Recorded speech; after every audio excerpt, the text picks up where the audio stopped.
Sugar cane growers action committee पारां कमंद जो अघु 182 रुपया मुक़रर न करण खिलाफ़ 23 डिसंबर ते हैदराबाद बाईपास वटि धरणे जो ऐलान कयो वियो आहे। अहिड़ो ऐलान आबादगारनि जे मुख़्तलिफ़ तंज़ीमुनि जे गॾियल इजलास में ऐवान ज़रायत सिंध जे ऑफिस में कयो वियो, जंहिंमें आबादगार अॻवाननि कबूल खटियाण, महमूद शाह, नवाब ज़ुबैर अमन तालपुर, ज़ाहिद बुरगड़ी ऐं ॿियनि प्रेस कॉन्फ्रेंस कंदे चयो। इजलास दौरान आबादगार अॻवाननि सिंध हुकूमत ते सख़्त तनक़ीद कंदे चयो त 182 रुपया फी मण कमंद जो अघु मुक़रर करण वारो नोटिफिकेशन त जारी कयो वियो आहे, पर उन ते अमल कराइण सिंध हुकूमत जे वस जी ॻाल्हि न रही आहे। 23 तारीख़ जी जेका आहे सा उहा फ़ैसिलो थी चुको आहे।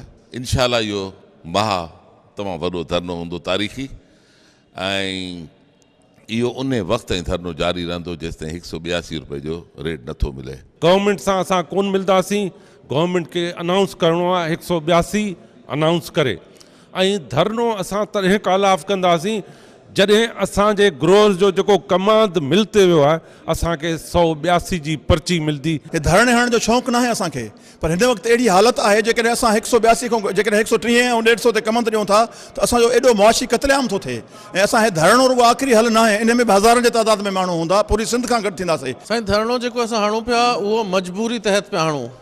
गवर्नमेंट असांखे जेको नोटिफाइड रेट आहे वठी कोन पई ॾिए, तंहिंजे करे असां जेके आबादगारनि सां ज़ुल्म पियो थिए हिन सूबे में, तंहिंजे करे मजबूरी में रोड ते माण्हू निकिरी ऐं ॿाहिरि ईंदा। असांजो जेको ख़्यालु आहे त गवर्नमेंट इन ॻाल्हि जो नोटिस वठे ऐं फौरी तौर ते असांखे रेट वठी ॾिए। गवर्नमेंट जेका आइनी अवामी जमहूरी हुकूमत आहे, जंहिं पंहिंजो आइनी क़ानूनी किरदारु अदा कंदे 182 जो नोटिफिकेशन कढियो आहे, ऐं उन खे हू पासमा जा 15-16 मिल मालिक सिंध जा उहे चैलेंज पिया कंदासीं, इन खे कोन था मञूं। इन खां कानून जी खे चैलेंज करण जो ॿियो कहिड़ो सबूत मिलंदो? असांजा मुतालबा जेका जाइज़ आहिनि नोटिफिकेशन जे मुताबिक़ पैसा जेको गवर्नमेंट खे पंहिंजो नोटिफिकेशन कानून खे अमल कराइणो आहे। गवर्नमेंट जो को थोरो कोन्हे, को मिल वारनि थोरो कोन्हे। 130 असीं कोन था मञूं, 140 कोन था मञूं, 120 कोन था मञूं।